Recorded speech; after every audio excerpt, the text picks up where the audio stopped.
Forgotten it all. Thank you for hashtagging charity as well. I didn't realize or see the announcement that they're doing a charity thing again, but that is awesome. It's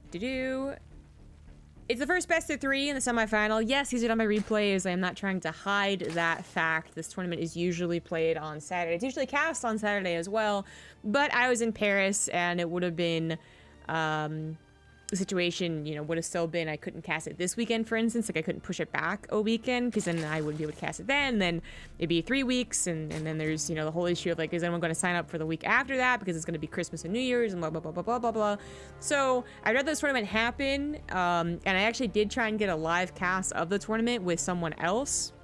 In fact, the woman who did it last time I was unable to cast, but she was unfortunately busy, so... You know, I could have certainly put more effort into trying to get someone to cover, but the general idea is I just want this game to be played out, and ultimately I do want to cast them myself, and whatnot, you know, and get all the eyeballs on it, I suppose, to maybe inflate that Matcherino, right? But things go on, and since it was every 2 weeks, I figure, you know. Some days we'll have miscast, some days we'll have low sign up, some days, I don't know, people will like absolutely not sign up, you know, like I'm not sure what the situation is going to be for the next Banshee tournament, since that will be like 3 days before New Year's, 3 days after Christmas. Is that actually how that works? Whoa, wait a minute. Anyways, but we'll see. But with that spiel over with, I should introduce the players and also flip this around. There we go. In the top right, as the orange Zerg, it is Aiba Ainadesu, formerly known as Vriska. She's also the admin of the tournaments, and commonly occurs, breaches the semifinals, but beating Telia, in the bottom left, the pink Zerg is Telia, is quite a task. Whoa, what did I do?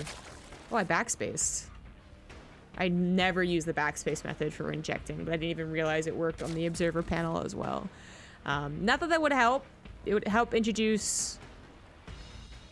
Well, it would actually instantly take me to their first hatcheries when I'm introducing players, so it's perfectly in the middle. I should do that, but it only works with hatcheries? Whatever, doesn't matter. So, now if introductions are done, we do have a bit of a build order choice already showing itself, as Vriska has been doing this, I think, quite often, actually, going for a faster evolution chamber. Celia has, I believe, played up against this, against her doing this specifically. You start to see common rematches in these top 4s, right? And as such, I think we've seen her, Telia kill Ayaba Ainadesu by killing her before the +1 Carapace is finished. I think that she has killed her just by out macroing, even with the +1 being finished, whether it's Carapace or melee.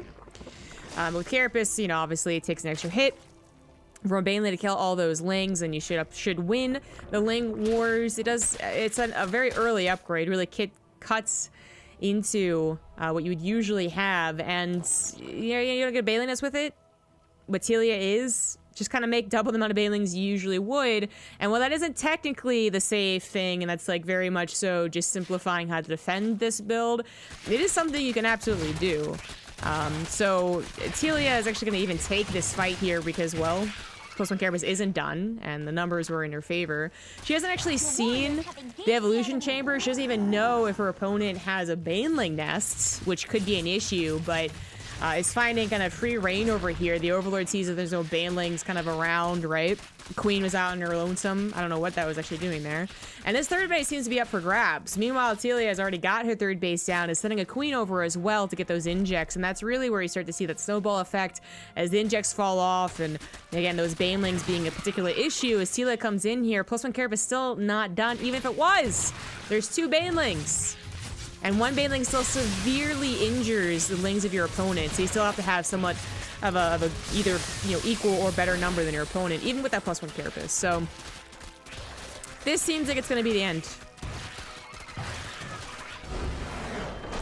Clearly try to focus with Queens and lose. So I'm guessing she's talking about trying to focus fire the Banelings with the Queens, but you do need, I mean, focus firing is good and all, but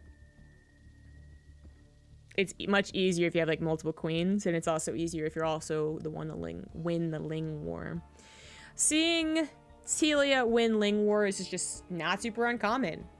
Basically, this entire tournament is people trying to figure out how to kill Celia, even though Celia has, by this point, 10 tournaments in, well, she's played in 8 of them, I believe, has really shown how she plays. Initially, it was maybe a little shallow, like she only kind of did these Ling things, and now she's really branching off to Roaches. We've seen a lot of Roach play from her in the last few weeks, really. Even with all of that in mind, people still have a lot of time to figure her out, and it's still just a little too far out of reach for many of these players. Celia also, you know, kind of coincided not just diversifying her styles throughout the weeks, but also I think she's gotten a lot more back into StarCraft too. So initially she was not even like that high MMR than I was at that point. But then she like really got back into it, and I think has been getting GM for the season. So it's hard. It's hard to reach, but we do have 1 or 2 players that usually gives her a good fight. Maybe we'll see them in the finals, but I'm not going to spoil anything quite yet. So game 2 is going to be coming up next. It's going to be on Blue Shift. Are you a Super Smash Bros. Fan? New game came out. Could be fun to stream as an off-day thing. I was a long time ago, basically, is my answer. I'll watch it occasionally, but believe it or not, it's not even my favorite fighting game to watch. Even though it's probably the most popular one. Not that I'm against playing it, not that I don't like it. I just have not considered spending $60 for it, basically. Yeah. Anyways, game number 2 in the top right, we have a pool first. It is the orange Zerg, Aiba Aina Desu, who has also tried this before, and I believe it was unsuccessful. So we'll see if it's successful this time. In the bottom left, as the pink Zerg, she is Celia. And she will have to take on this early pool without the best of builders, I suppose, but certainly still one that's going to be doable as it goes. You know, I think at one point in the beginning of Legacy of the Void, people were like, early pools are way too overpowered. They're way too prevalent, even if they're not, blah, blah, blah. I actually think that DBZ has become one of the best matchups. Maybe, you know, even the best mirror matchup, as it's really developed, you know, past the point of, okay, it's early pool, early pool, early pool. It's developed past the point of, well, just Roaches to Roaches. And now we have a big variant of styles with all the Zerg players we're given, right, for the European scene. And we also have just people getting better at those styles as well. So even though, you know, Cyril goes Roaches, that doesn't mean his play is necessarily boring. That was perhaps one of the best games at BlizzCon, for instance, right? So anyways, that big spiel is just to say that no matter what Celia did, ultimately execution is going to shine through. And while an early pool, if it's a, you know, Bane lane gas one, which this is going to get like a attempt to get an early lead, can sometimes feel like an easy peasy win. It's against players who actually know how to defend against them. It's really not. So in this case, since it's not gas, it's not Baneling Nest, you get that hatchery, so that even if this fails, even if this doesn't get the hatchery, if it denies a lot of mining because the drones are pulled or the miss micro happens and drones are killed, you can still, you know, manage to get ahead. We also have an overload going down here as it wanted to reach forward and check if it was a hatchery or not, which it did, but now it might lose its life for it. Celia is not going for the drone pull option, so you can try and pull drones and basically you'll just want to run away as soon as the Lings attempt to attack them. And then that buys enough time, the Lings pop out, you're down to 25% health and hatchery, but you still save it. You know, that could be a way that you could defend. This way of defending, though, is actually, I want to say, like, not particularly clean, because you also have a Spine Crawler on the way, which I would argue you don't necessarily need against the gasless version. Oh, she actually didn't see that it was a hatchery. Ooh. So that does hurt, and the Overlord died as well. So there's a couple of good things happening for our orange Zerg here. So that could have been a simple overreaction, but, you know, because of the lack of knowledge. It also could have been a decisive, I don't know why I keep doing that. It could be a decision. Decisive decision is repetitive. To play like this and just drone, but you know, the drone count's actually not that much higher than Celia's opponent. Now, it kind of feels like that was just an accidental overreaction, right? Like she thought that maybe Banelings or speed was on the way. With the queen popping out of that time and actually rushing forward, it also was probably a bit of a shocker. That did miss a couple of injects for it, right? Well, regardless, so the execution of the actual defense is still maybe to question. The execution of it's still to be mid-game, and this is kind of still even the early game, right? Is still probably going to favor Telia. We've actually seen a couple of games where Telia has either done something that has ultimately failed, and then she was able to recover, or has failed to defend something that, you know, technically worked, but then was still able to recover. She has a lot of resiliency. Is that a word? She has a lot of resilience is probably what I should have said. Anyways, casting, something you actually got to get back into. Words are hard.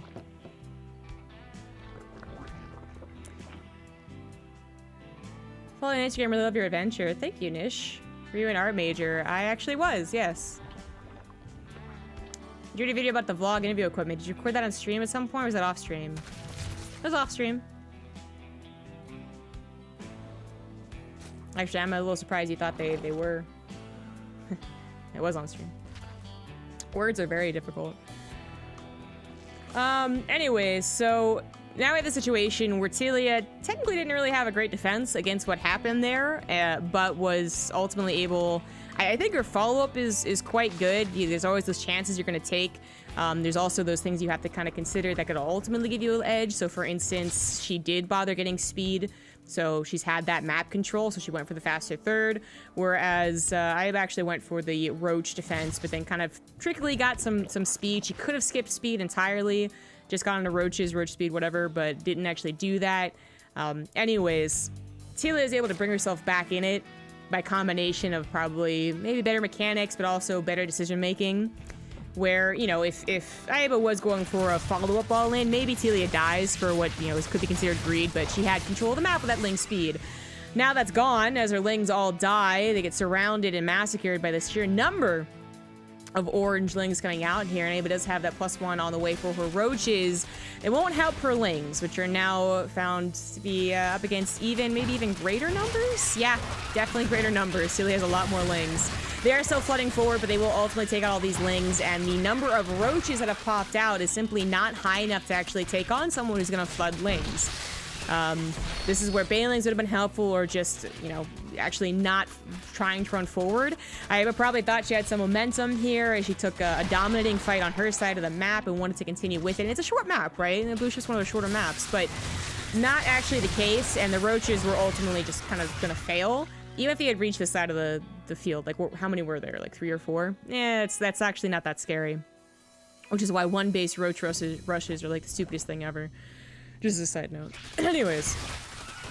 So unfortunately, I think Aiba is kind of doing two things. I don't know if the plan here is particularly good. So it's even less about like execution, although we do have a problem with gas, for instance. So this is something to execution as well. But the idea of getting that many Lings when ultimately you're really going for Roaches, I think is like, you're either going to kind of all in with that, like a gotcha moment, and really do some significant damage, or you're just not going to make that many Lings and you're actually going to get to Roaches. And I think what should have been a faster lair and faster Roach speed, this is only slightly faster than her opponent, who did kind of play that Ling game more so than she did, and I think that should be a lot faster. But the way that things have gone here, we look at the scoreboard, or you want to call it, I don't know, the overlay, that's a better word for it. 20 drones down, 12, don't make that 20 army supply down. The only benefit here for Aiba is that she has +1 missile and will have Roach speed, but defensively that only gives you so much more micro to work with, right? I think she's gonna die. I think Telia moving ahead with these Roaches, I mean, it's a little premature to the Roach speed, but I think it's gonna work out here. That's really all the army the defender has. So just with a few Lings to take up a couple of shots, the Roach number is very similar. Third base is canceled, putting Aiba significantly behind. She was already behind, right? That's probably how the cookie crumbles. I think that's Telia's 2-0 right there.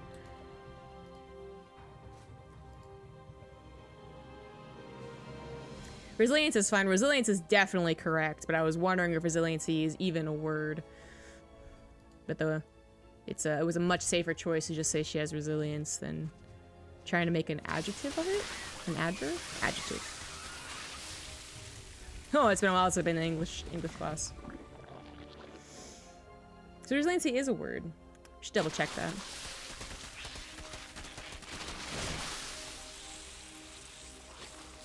Is that the team that is credit or the others are just not capitalizing enough on the advantage gained early on? Definitely that, Borsey. So the game is definitely over. When the roach numbers are this far ahead, there's very few things you can do. If it's in the mid game and maybe you get some like emergency lurkers on the way, then like I'll give you some benefit of the doubt. But in this situation, it is just like it's a numbers game. So what's up, guys? Yeah, I think I have the follow-up here wasn't, and it's not even necessarily a mechanical aspect, although again, I did highlight how significant the difference of gas and minerals were. But it also, I think, was a strategy decision that left her behind. Telia, one of the oddest things about being really good at this game is actually just decision making, right? And not just like, did you make the correct decision or not, but that you made a decision and you made it really, really quickly.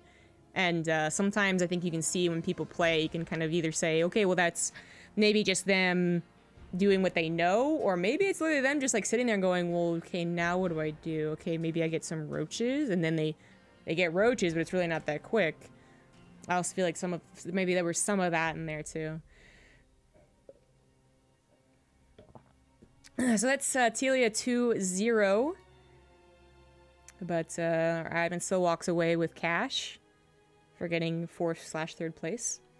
The other semifinals is Deity versus Andromeda, which... Is that a TPT?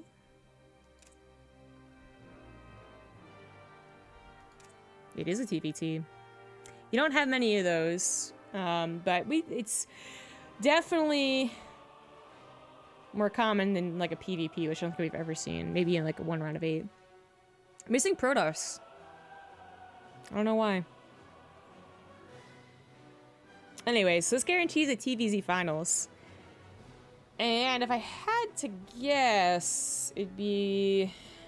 Did I need the finals? Actually, no, I just forgot.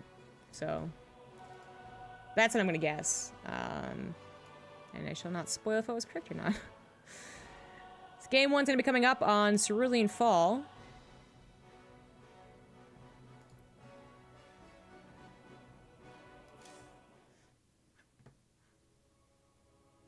The winner of this will advance on to the grand finals.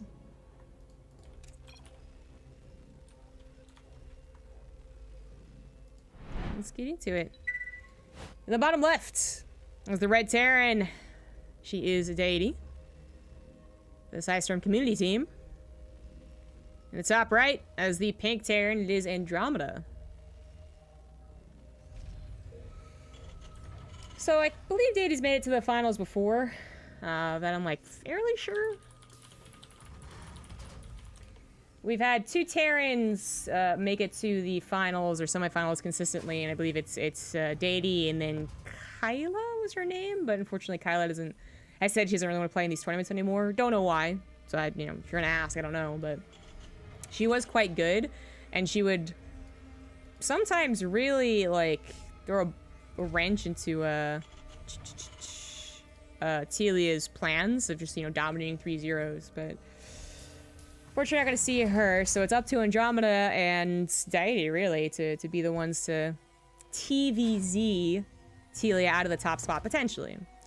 But they got to beat each other first, so we got a Tyrax on the way for our Red Terran, and this is something that Andromeda does, in fact, scout, so not big news to her, but does she have an appropriate build already on the way? No, yeah, okay, there we go. So there's the reaction now. I think the last time these two played, there was actually a walkover for whatever reason, so I actually don't know if we've seen these two play each other or not. But anyways, this might just trip up Andromeda. This is not a normal reaction to scouting against a Tyrax. It almost feels like she scouted it was a Tyrax a little late, like she got the SCV in there, and then she kind of like waited around and was like, oh, wait a second. Where really you gotta be really paying attention. And as soon as you start to even think that it might be a Tyrax, because you see no barracks here, but maybe they're hiding it over there or there, you gotta actually start planning to get like a second gas geyser and to go up to that factory. Now the SCV does scout and confirms a Tyrax in case maybe it was gonna be a 4-rax Marine, but then you wouldn't get gases, so that would be an ultimate trickster thing. But Andromeda's response to it is not really what you want. You know, you generally, as soon as you understand that it's 2 racks, you kind of confirm that it is. You get that second gas geyser, and then you speed up to a factory as fast as possible. So you're probably already building a Reaper by the time you realize it. Or even if you're not, like 1 Reaper's fine. But then maybe you go into Marines, and you prepare to pull the SCVs and save whatever units possible while you get up to, ultimately, Hellions now, right? Like, there's no option to really go into a Cyclone against this. But going into a 3 racks is a really weird choice. And I don't know how exactly it's going to work out here. The snowball effect is still going to be, like, potentially... Oh, that was nice.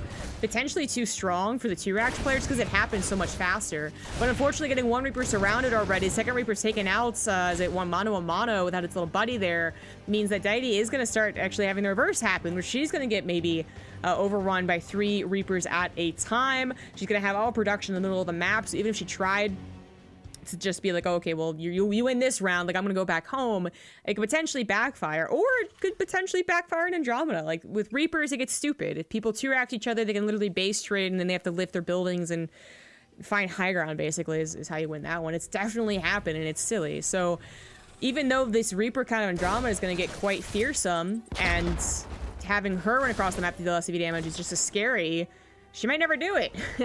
So instead, she's left with what ends up being, again, like, not exactly the most ideal build order, but she does have a command center on the way. So does Deity now. But her factory is much later. And, you know, early game TVT is a lot about winning the technology war.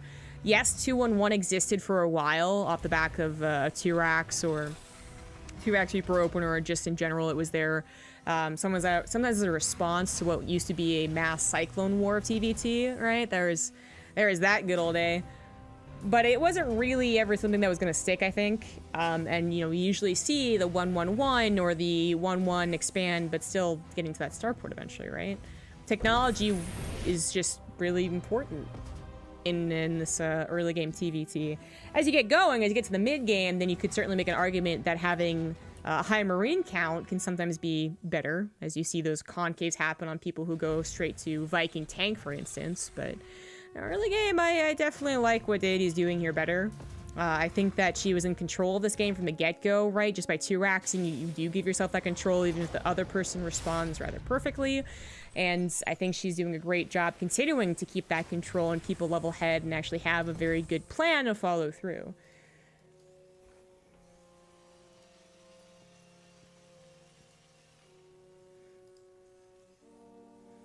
You do have a little bit of a lull, and obviously with the build Andromeda chose, she will have the faster stim, so that's always something to consider.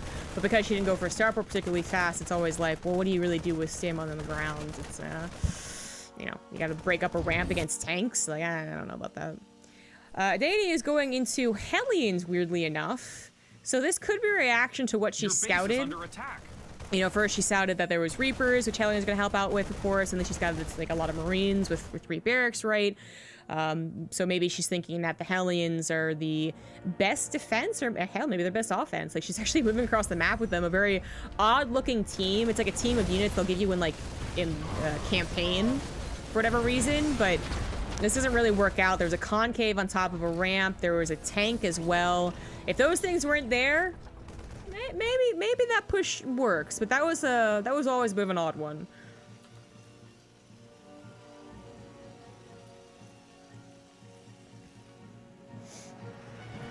Thank you, Silver Millsy. Alright, so both players lost an okay amount of army, and they're both building surprisingly quickly, again, because we have Hellion production coming out for Deity, and I'm surprised that she, in fact, started that stim, because I thought for sure that was a sign I was going in a mech, but nope, that's not the case. Again, we might have an okay trade. Auto turret does soak up all the threats, so it can leave these Hellions to do a lot of damage, which is exactly what's happening. As the tanks, you know, you saw them actually targeting the turret that wasn't because Andromeda was focus firing.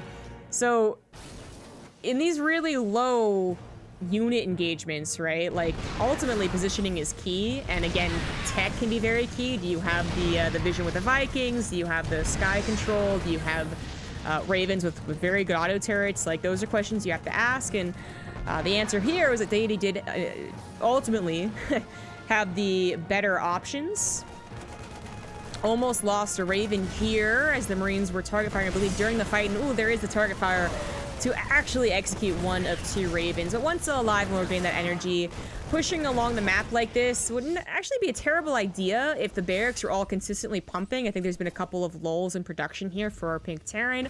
And if the starport was, you know, being perfectly macroed, like it is already on a reactor and bringing over medevacs, because then I think there is a chance that you steamroll someone who was much later to you, to that, much later than you, to that production, which starts to really be the critical point of TVT mid-game, Marine to Marine. You know, not mech to bio, but actually bio to bio.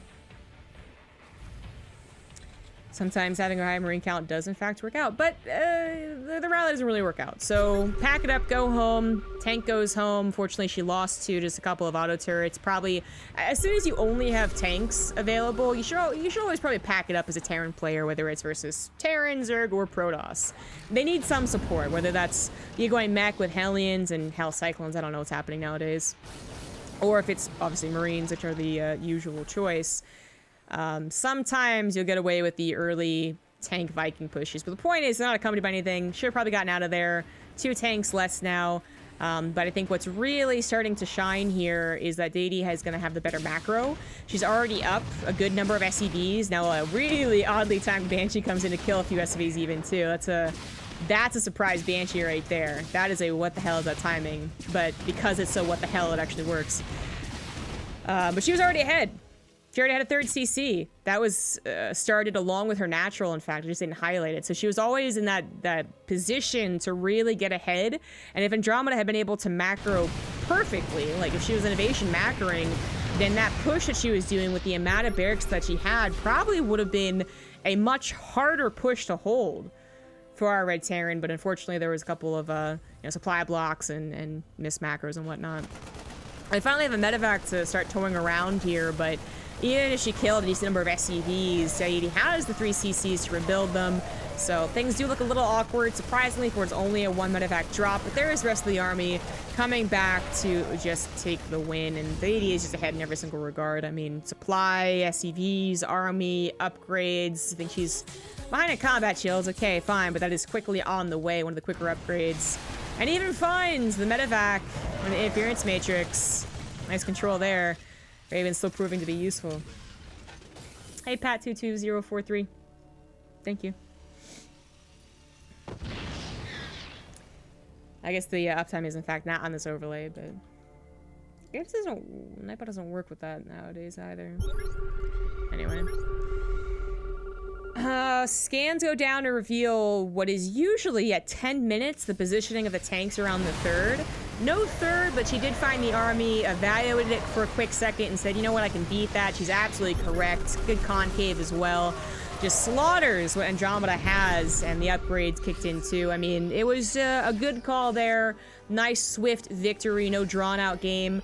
A lot because Andromeda didn't have a lot of tanks. You know, that was just a bit of a bopping for multiple reasons, that fight right there, but yeah, that is going to be game.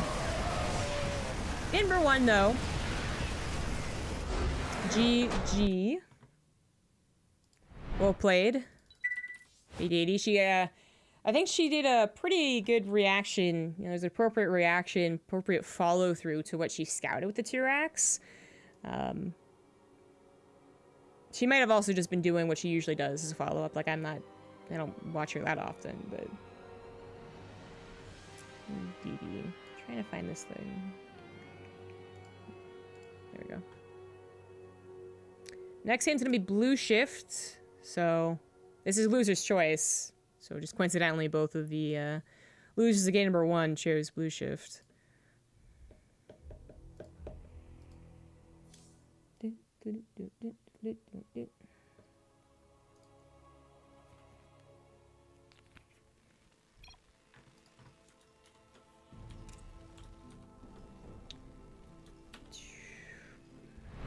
Gotta remember to use my stream deck, man. It's been a while. In the top right, up 1, she is the Red Terran 80 for Psystorm community team. In the bottom left is the Pink Terran, she is Andromeda. Their playing before was a walkover, so that really wasn't them playing before, and Deity does look to be the stronger player, as I saw it. if I remember correctly, Andromeda kind of is in that, like, she's practicing one build in multiple games. Matchups, in multiple matchups, and is just trying to work on her macro primarily, which is a fine idea, but I think being 2 racks really threw her off, and she doesn't have the, like, cookie cutter response to it, and that's so often what you need when you struggle against any type of cheese, whether it's a cannon rush or a 2-base all-in or, you know, whatever, name it, right? Is that you need to know in general what to do against it, the idea of what to do against it, but you also really need to have that, like, just, like, automatic response of, you know, okay, maybe the pros would have a slightly different, like, nuanced response to what they figure is coming next, but I need something now because I can't think about it. I just need to do it, because so many of our problems when we get all in or cheese or whatever is just thinking about, oh shit, we're being cheesed. we tend to get slower as we get more and more nervous and confused and whatnot. But anyways, the 3 racks was just kind of an odd response, and while there could have been some genius to it, again, that moment where she was running across the map, like, could have been scary.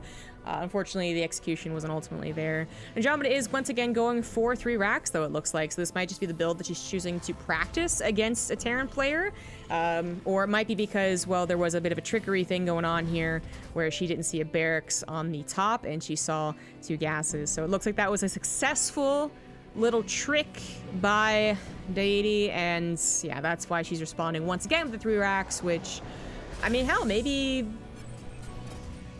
that's what she's currently using to defend the 2 racks.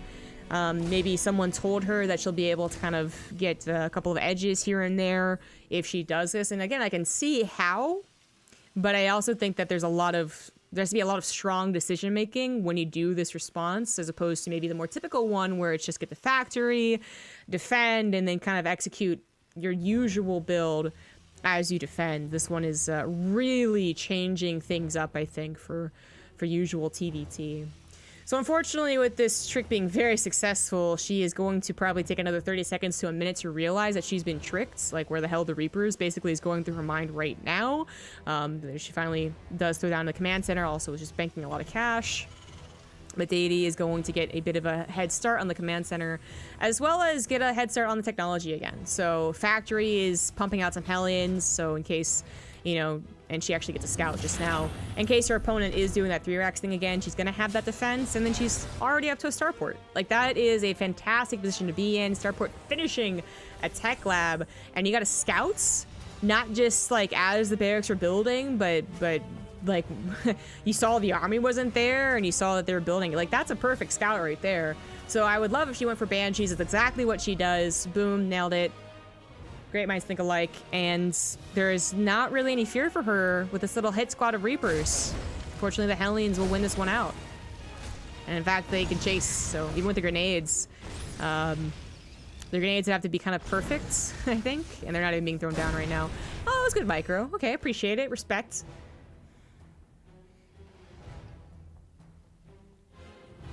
TVT seems weird with the permutations. You don't see that word too often.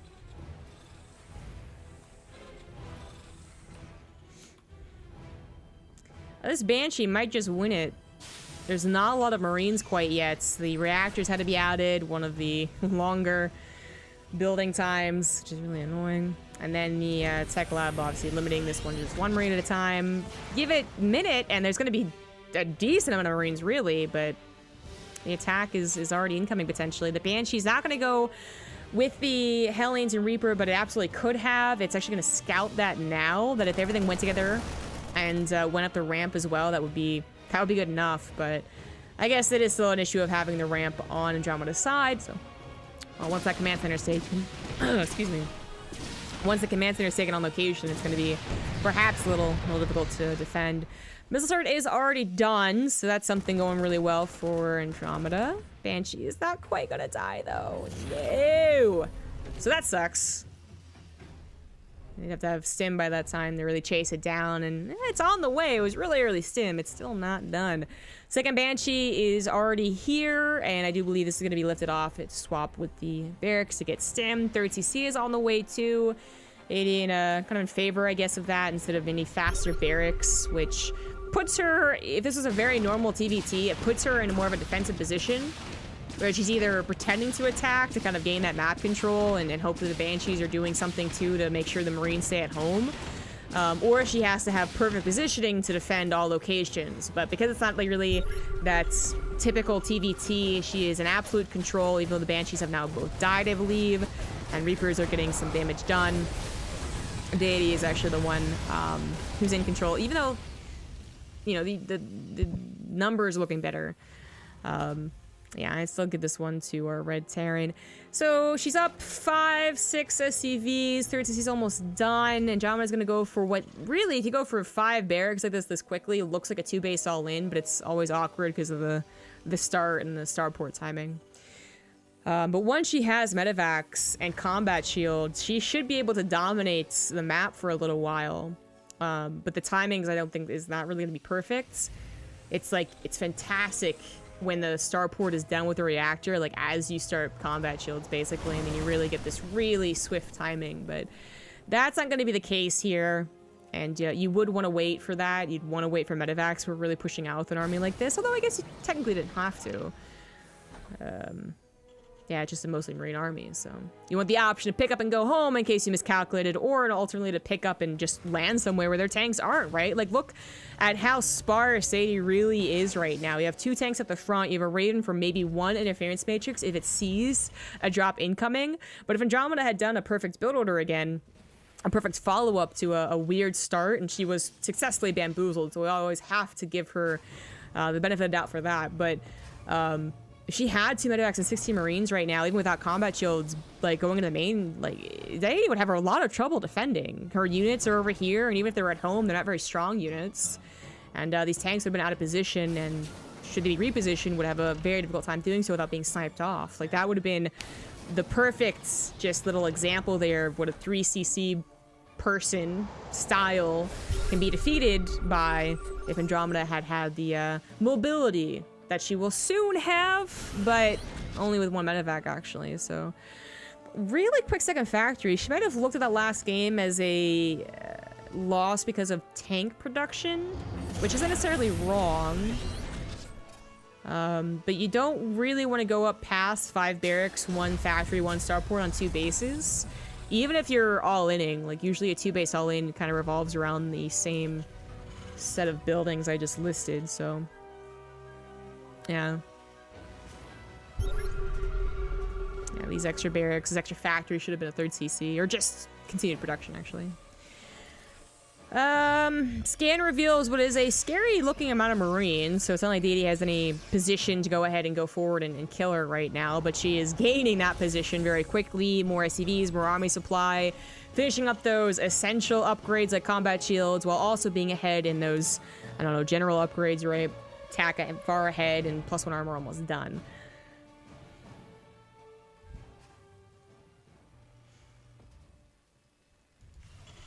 The Matrino link isn't working.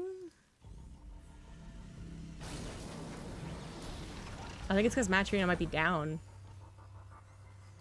It's the correct link, but yeah, I'm trying to refresh the Matrino page that I have open and it's not working, so I think the actual website is down. That kind of sucks.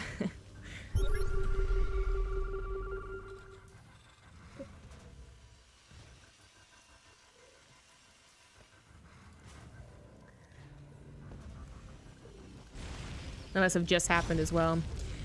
So we do have a 3rd CC finally on the way for Andromeda as she starts to clear out the 3rd as well. This, to Deity, this actually probably looks like she has it done. Oh no, she saw it. Never mind then. Yeah, so this is just...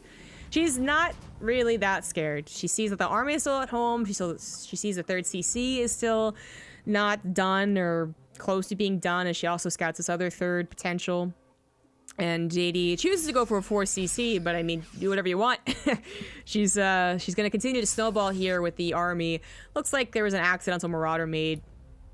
I think it was just accidental. I don't think she had any suspicion that Andromeda was going for a mech with 3 axes, but also gaining the Viking edge here, which is actually a good call. One of the things that Andromeda could do, or any Terran player could do if they know they're in a difficult position, a losing position, a defensive position, is just get tanks, a sensor tower, and like 5 missile turrets in the main, and hole up, you know? Like, it's It sounds like the cowardly tactic or whatever, but it's really the way of things in TVT. In fact, once you get your third CC down and somewhat saturated, it's a really good idea to immediately get a sensor tower and some stack defense. But anyways, so, you know, kind of acknowledging that and just going one step beyond what she really has to, because her ground army could take this on as well. She's also going to make sure she's not going to play this stupidly long game. She would have the option to go into Liberators to break any specifically strong position. She also has Interference Matrix, which successfully takes out 2 of those tanks. And this will be it. 2 tanks on the backside are being rather annoying here. She's forced to kind of move to the south, but still going to deny the third CC. And in fact, it looks like she'll be able to get the kill. Nope. SCVs are going to get on that repair finally, and the Marines are quite low. No! Oh, the +2 attack, and wow, that went down really quickly. Even though they were very, very low from the stims, these 2 tanks were not able to save their third CC, and Andromeda, already behind, falls even farther. That wasn't just her economy. That was also her army. Those 2 things you're always going to keep in mind. So this is not looking so hot. I think we might have another 2-0 on our hands here for the semifinals, and Deity will be the one to contest Celia in the finals, but it's not quite over yet, and this is definitely the matchup of comebacks. As we watch this game unfold, though, I actually kind of wanted to see if Deity had made it to the finals before. Looks like she's been 2-0'd by Celia the very first tournaments. So this was, I mean, this was 20 weeks ago, right? And, you know, being on the Sidestream community team, she's putting an hour. She's probably a lot better than she was that long ago. But yeah, she was 2-0'd by Celia last time they played. And, only occasionally participating. Oh, she's 2-0'd by Kylo, who was that Terran player I was talking about earlier, who actually gives Celia a bit of a run for her money, but doesn't want to play in these tournaments, so be it. Womp womp. This is not going to be the final. Well, maybe. Actually, no, maybe. Maybe it will be. The fodder for the tanks is mostly destroyed, so it looks like this will be a hold for Andromeda, but we'd have the drop in the main. Actually, 2 tanks are trying to defend and didn't successfully fully unload. Not really. So it's still not over, but this is where Deity could just add on those Vikings, could add on the Liberators, and it will still be game over. And I think Andromeda knows that as well, but is just hoping that TVT magic really works and is sticking in it.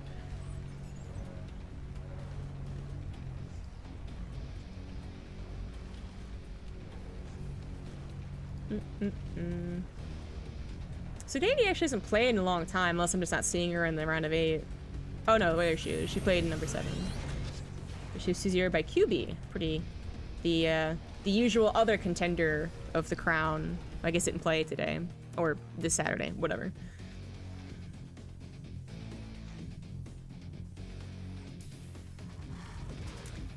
We now have Deity going up to 6 bases. She is taking this victory and just expanding upon it. All of her upgrades are almost done. She's getting high tech auto tracking, Liberator range, even getting some extra armor, which you don't usually see unless things really go very far into TVT, but even adding that on. I guess actually she added that on as a priority, which is an interesting concept. I mean, I don't think the kill shot differs if you get the ship weapons for Liberator against like a tank or anything, but usually you see like +1 vehicle weapons, +2, and then +1 ship, I would say is more common, but we didn't even have vehicle weapons on the way, so that's interesting. But anyways, she has 2 armories, point is, and that's just not only because that's where we are in this TVT so much as she's so far ahead, right? I mean, yeah, it's going to be a long TVT at 14-15 minutes, but it's actually just because she's super far ahead. And this should be the killing blow. Oh, it's a planetary. So I guess you gotta be a little bit careful. But Liberators are here, so that 1 tank is being a bit of a nuisance. 2nd tank here as well. Both will die. Tank should have to move up a smidge. And the planetary will be dead.